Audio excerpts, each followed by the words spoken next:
Kepada Pak Dandim kami persilakan waktu 15 menit. Kami persilakan.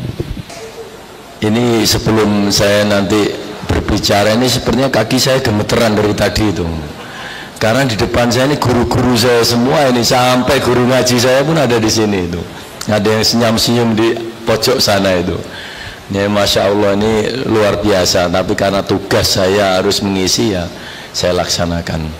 Bismillahirrahmanirrahim. Rabbi sholli sadri wa yassir li amri wahlul 'uqdatam min lisani yafqahu qawli. Assalamualaikum warahmatullahi wabarakatuh. Yang terhormat para ulama, penasihat MUI Depok, ketua MUI dan seluruhnya yang tidak bisa saya sebutkan satu persatu, dan para guru-guru saya yang banyak memberikan nasihat, wejangan, arahan kepada saya yang tidak bisa juga saya ukur kedalaman ilmunya dan manfaatnya, dan para rekan-rekan Umaro di sini, ada Bu Sekda yang mewakili Pak Wali Kota, Pak Markuat yang mewakili Pak Kapolres, dan seluruh rekan-rekan OPD. Kemudian para pemuka agama, tadi kami lihat ada dari Konghucu, dari Matakin, dari Nasrani, Hindu, Buddha, sahabat-sahabat saya. Izinkan saya pada kesempatan sore hari ini untuk menyampaikan terkait dengan wawasan kebangsaan. Karena judulnya saja wawasan kebangsaan, maka kita akan berbicara seputar bahwa kita adalah satu, yaitu anak bangsa Indonesia. Next. Jadi Bapak Ibu sekalian, tanpa ada maksud menggurui, saya izin menyampaikan bahwa wawasan kebangsaan itu sendiri adalah bagaimana cara pandang kita sebagai sebuah bangsa melihat Indonesia. Ini saya sepertinya agak terkunci. Mohon izin, apakah saya boleh sambil berjalan-jalan karena saya mesti menunjuk. Mohon maaf. Jadi seperti yang kita lihat di sini adalah bagaimana kita melihat Indonesia, di mana dari segi letaknya kita di antara dua benua. Artinya kita ini merupakan daerah transportasi mereka. Ini kalau tidak melewati wilayah kita, maka dia harus melambung ke sini, dan itu tidak efisien. Biayanya lebih mahal. Selanjutnya kita juga berada di antara dua samudra, Hindia dan Pasifik, sehingga jalur perdagangan yang dari arah sini menuju ke sini lewatnya adalah di perairan kita. Ini makna bahwa Allah Subhanahu wa taala, Tuhan yang Maha Kuasa, melimpahkan Indonesia ini dari posisi geografis saja menguntungkan. Kemudian kalau ini kita transformasikan ke dalam bentuk globe atau bola dunia, maka kita ini dilintasi garis ekuator, yaitu garis yang membelah bumi, lintang utara dan lintang selatan. Artinya apa? Cahaya matahari itu melintas di Indonesia sepanjang tahun dan tidak kurang. Berbeda dengan daerah-daerah yang di kutub utara dan kutub selatan, sangat sedikit. Padahal tumbuh-tumbuhan daunnya itu untuk bersintesa membutuhkan cahaya matahari. Artinya apa? Tidak ada tanaman yang tidak tumbuh kalau ditanam di Indonesia. Selanjutnya, banyak teori mengatakan kita ini bagian dari sebuah peradaban kuno Atlantis yang hilang, sehingga kaya dengan berbagai macam mineral sumber daya alam, bauksit, nikel, minyak bumi, luar biasa. Ini menjadikan daerah kita, negara kita Indonesia ini dari sejak dulunya merupakan tempat para penjajah mencari penghidupan. Dulu Belanda datang 1600-an, kita nggak tahu niatnya apa, karena humble, masyarakat Indonesia itu ramah tamah, sehingga tidak dirasakan. Mereka bercocok tanam, cengkeh, palawija dibawa ke Belanda. Demikian. Hingga lama-lama muncullah kesadaran. Nah, ini kita melihat Indonesia, bangsa kita ini. Oleh karena itu, kita membutuhkan sebuah sistem pertahanan untuk menjaga semua kekayaan yang ada di dalam perut bumi Indonesia ini, sehingga kita nantinya bisa mewariskan. Bapak Ibu sekalian, perjalanan sejarah Indonesia dimulai dari tanggal 17 Agustus 1945, bahwa Indonesia yang kita rasakan saat ini adalah Indonesia yang diwariskan oleh founding fathers, para pendiri bangsa kita yang memproklamasikan. Beliau-beliau dulu sudah menurunkan kepada kita ideologinya Pancasila, benderanya merah putih, lagu kebangsaannya Indonesia Raya, bahasa nasionalnya bahasa Indonesia. Maka harus kita sadari bersama, sebagai sebuah bangsa, itulah identitas kita untuk bisa bergaul dengan bangsa-bangsa lain di dunia. Maka itu identitas kita. Maka anak-anak kita saat ini harus kita ajarkan, Indonesia tanpa Pancasila berarti sudah bukan Indonesia yang diproklamasikan 1945 tanggal 17 Agustus. Bapak Ibu sekalian, Indonesia ketika benderanya sudah berubah bukan merah putih, maka sudah bukan Indonesia yang didirikan 17 Agustus 1945.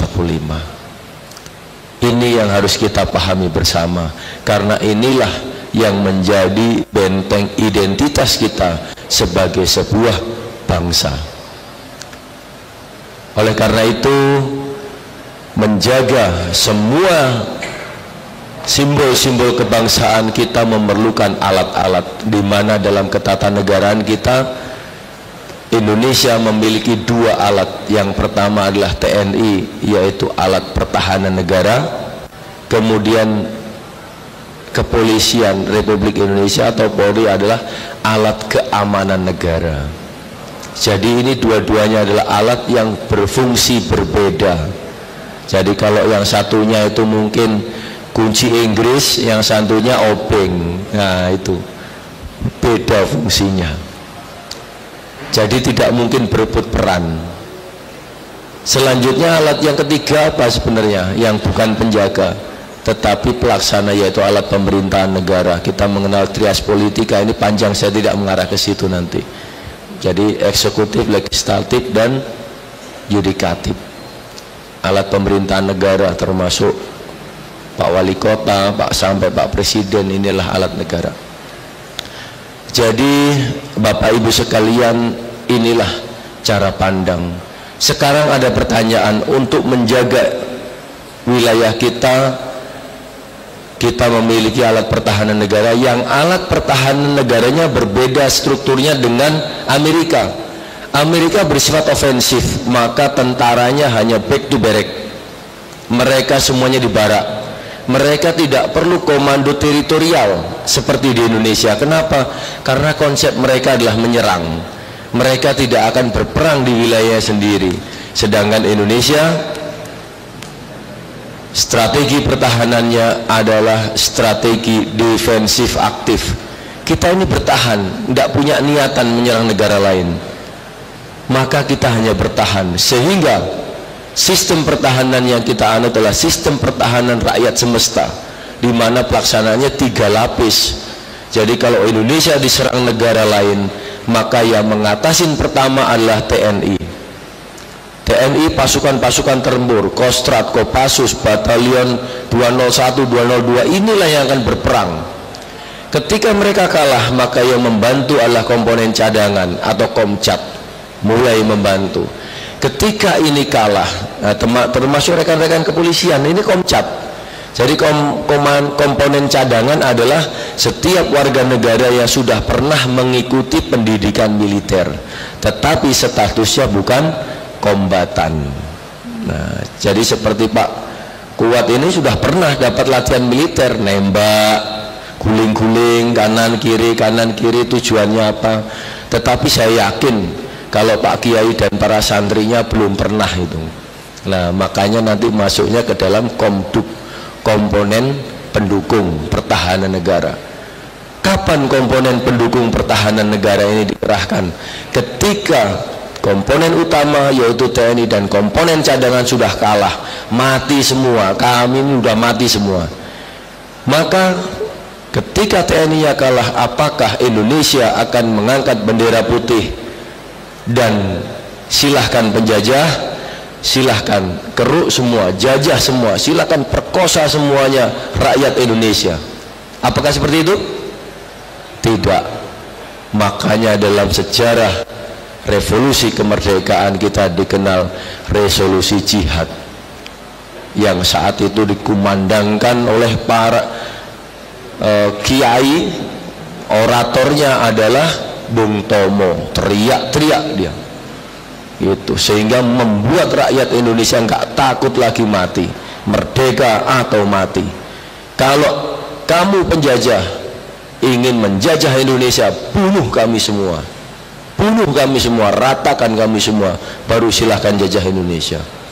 Selama engkau masih meninggalkan satu bayi anak Indonesia pun, niscaya ketika dia dewasa akan menuntut bela kemerdekaan bangsanya. Ini yang harus kita tanamkan pada anak-anak kita. Saat ini mereka sudah mulai kehilangan rasa seperti itu. Oleh karena itu, TNI, Kodim, Koramil, Babinsa yang ada di kewilayahan, tujuannya itu Bapak Ibu. Ketika sudah perang berlarut, perang semesta, rakyat semuanya harus terlibat, maka para Babinsa inilah yang nanti akan menghimbau para pemuda-pemuda dan rakyat Indonesia. Wahai pemuda desa A, mari kita berkumpul di lapangan desa A, saya ajarkan gimana caranya berperang, kita lanjutkan perjuangan. Maka struktur inilah yang membedakan kita dengan negara lain. Maka ketika ada narasi-narasi, kenapa tentara kita ada komando teritorial, ada Babinsa, ada Koramil, masuk sampai ke desa-desa, ini militerisasi. Ini adalah bentuk ketidakpahaman tentang bagaimana sistem pertahanan kita disusun sesuai dengan karakter dan kemampuan bangsa kita. Next slide.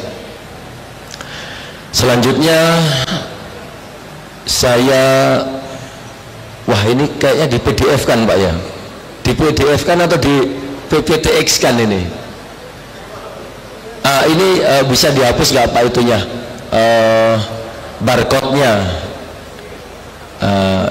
bisa nggak bisa ya? Baik ya, sudah kembali. Jadi saya sebenarnya di sini Pak, kalau belum di PDF kan di logout, keluar dulu ke ini, ke PowerPoint-nya, nanti dihapus barcode-nya itu Pak. Jadi saya ingin menjelaskan dua buku yang dikarang oleh Bapak Presiden kita. Yang pertama adalah berjudul Paradok Indonesia. Ini sebenarnya sebelah kiri ini Bapak Ibu sekalian. Nah, sebelah kiri ini sebenarnya buku, kalau nggak ketutupan ini, mohon maaf staf saya belum membuang ini mungkin barcode-nya. Jadi Bapak Ibu bisa mendownload buku ini secara PDF dengan men-scan barcode yang tertampil di layar. Itu kalau di-scan akan bisa mengakses ke PDF bukunya. Kemudian buku yang sebelah kanan isinya adalah transformasi bangsa, strategi transformasi bangsa. Kenapa ini saya ambil untuk melanjutkan presentasi ini? Setelah kalau kita melihat sebagai sebuah bangsa, saat ini kita memiliki presiden yang memiliki visi kuat menjadikan Indonesia menjadi negara yang berdikari, berdiri di kakinya sendiri. Konsep itu dapat kita baca, kita lihat di dalam buku beliau. Yang pertama, Paradok Indonesia. Next slide. Nah, ini biar nggak ketutupan, nanti ada lagi barcode-nya. Nah, di dalam buku Paradok Indonesia, intinya adalah adanya ketimpangan sosial yang sangat tinggi terjadi di Indonesia. 1% orang Indonesia menguasai kekayaan lebih dari 60% dan menguasai lebih dari 36% lahan di Indonesia. Bayangkan hanya 1%, berarti 99%-nya hanya menguasai sisanya. Jadi kesimpulannya adalah apa? Di buku Paradok Indonesia beliau menemukan evidence, bukti-bukti yang sangat banyak bahwa ketimpangan sosial di Indonesia ini terjadi luar biasa. Kemudian di buku yang kedua adalah konsep bagaimana Bapak Presiden kita mengurai berbagai permasalahan dalam buku yang pertama, kemudian dijadikan sebagai sebuah strategi. Nah, ini salah satu contoh. Ini adalah bentuk dari hilirisasi nikel. Jadi kebijakan beliau ini benar-benar membuat gelisah negara lain. Kenapa? Nggak boleh lagi kita ekspor biji nikel, nggak boleh lagi ekspor biji timah, nggak boleh lagi ekspor biji tembaga dan sebagainya. Nah, ini masalah buat negara-negara yang selama ini bahan baku industrinya dari negara kita.